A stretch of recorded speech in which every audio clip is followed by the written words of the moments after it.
उसका मुझे भेद बताया गया। भेद यानी एक रहस्य बताया जाएगा आपको। आपका कोई नाम नहीं जपवाया जाएगा, कोई ओम कलियम हरियम श्रीयम सोहम जय श्री राम जय हनुमान जय कृष्ण कबीर कबीर कबीर, ऐसा कुछ नहीं जपवाया जाएगा। अब क्या कहते हैं, अपने को आपे में पाया, ना कहीं गया ना आया। देखिए कितनी सुंदर वाणी है, आप अंदाजा भी नहीं लगा सकते इन नादान लोगों की जो सोचते हैं कि कबीर साहब सतलोक अलख लोक आगामी लोग जाते हैं और अपने अपने चेलों को भी ले जाते हैं वहां पे। अब नामदेव जी उनके शिष्य हैं, लेकिन वो क्या कह रहे हैं, ना कहीं गया ना आया, अपने को अपने में पाया। अब इसका क्या मतलब है कि जो सतगुरु कबीर साहब जो ज्ञान देते हैं, जो नाम दान देते हैं, जो आत्म स्वरूप का ज्ञान देते हैं, उसको पाने के लिए आपको कहीं जाना नहीं पड़ता कि आप उसको सतलोक में जाओगे तब आपको मिलेगा। आपको घर में बैठे बैठे ही वो आत्म स्वरूप प्राप्त होगा, क्योंकि वो आपका ही स्वरूप है। अपने आप को प्राप्त करने के लिए आपको सतलोक नहीं जाना पड़ेगा। आप यहाँ पे भी हो, आप सतलोक में भी हो, आप कहीं भी हो, आपको वो आत्मज्ञान बैठे बैठे वहीं मिलेगा। लेकिन जैसे आपको पता है कि एक बार ये देह छूट जाए, स्थूल देह छूट जाए, तो फिर गुरु करना आसान नहीं होता, गुरु मिलना आसान नहीं होता। इसीलिए इस स्थूल देह की ही प्राथमिकता है कि इसी स्थूल देह में आप किसी न किसी गुरु को, जो आपको सतगुरु के लक्षण दिखें, आप उसको तत्काल गुरु धारण करें और भक्ति में अग्रसर हो जाएं। अब आप क्या कहते हैं, ज्यों कामिनी कंठ का हीरा आभूषण विसराया, संग की सहेली भेद बताया, जीव का भरम नशाया।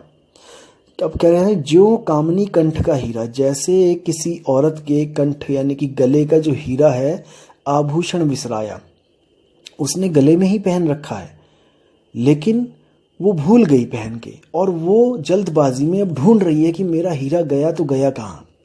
जैसे दोस्तों हमारे साथ भी ऐसा होता है, कई बार हमारी जेब में चाबी होती है और हम लोग जेब ना देखने के कारण हम लोग इधर उधर भटकने लग जाते हैं कि वो चाबी कहाँ है कहाँ है, और अंत में जब हम जेब में हाथ डालते हैं तो हमें अपनी मूर्खता पे हंसी भी आती है। तो इसी तरह बोला है कि संग की सहेली भेद बताया, जो साथ की सहेली थी, जो भेदी थी, जिसको रहस्य का पता था, उसने भेद बता दिया। अब उसने कोई मंत्र नहीं दिया, कोई जाप नहीं दिया उसको जपने के लिए कि उसको जपेगी तो वो कंठ का हीरा उसको मिलेगा, नहीं, वो उसके गले में ही है और उसका केवल उसको भेद बताया गया। संग की सहेली भेद बताया, जीव का भरम नशाया, जैसे मृग नाभि कस्तूरी बन बन ढोलत धाया। देखो कितना सुंदर उदाहरण है। जैसे नाभि में, जो मृग की नाभि में कस्तूरी है, अब उस कस्तूरी को पाने के लिए वो बन बन भटक रहा है, लेकिन उसको कोई ऐसा नहीं मिल रहा जो उसकी कस्तूरी का ज्ञान ही उसको दे दे। जो भी मिल रहा है वो क्या कह रहा है, ये मंत्र जप लो, वो मंत्र जप लो, ये साधना कर लो, वो साधना कर लो, लेकिन कोई भी आत्म साधना नहीं करवा पा रहा है, खुद की साधना नहीं करवा पा रहा है। सब किसी ना किसी को पकड़ा रहे हैं, उसको पूज ले, उसको पूज ले। कबीर साहब ने कभी नहीं कहा कि मुझे पूजो, कभी नहीं कहा। कबीर साहब ने क्या कहा, मुख से कहे कबीर कबीर, तो न कटे काल की पीर, नाम हमारा सब जग लेता, भेद हमारा कोई न कहता, मेरा भेद पावेगा सोई, जाका सतगुरु पूरा होई।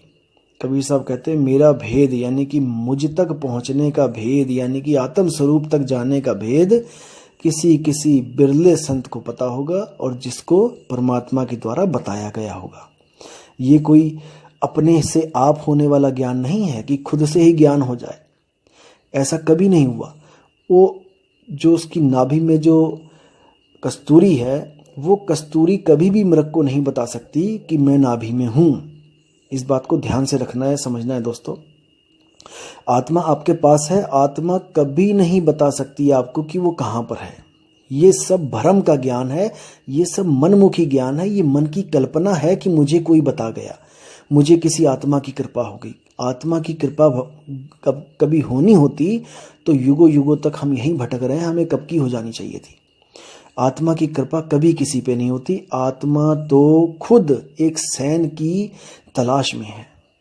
उस आत्म तत्व को जब गुरु सैन देता है, तब उसको उस सैन के द्वारा अपना ही आत्म तत्व मिलता है। दोस्तों इसको समझना पड़ेगा इसको समझना पड़ेगा मैं क्या कहना चाह रहा हूं। जो आत्म तत्व है वो ही आत्म तत्व को प्राप्त कर सकता है। मन मन को प्राप्त कर सकता है, तन तन को प्राप्त कर सकता है। तो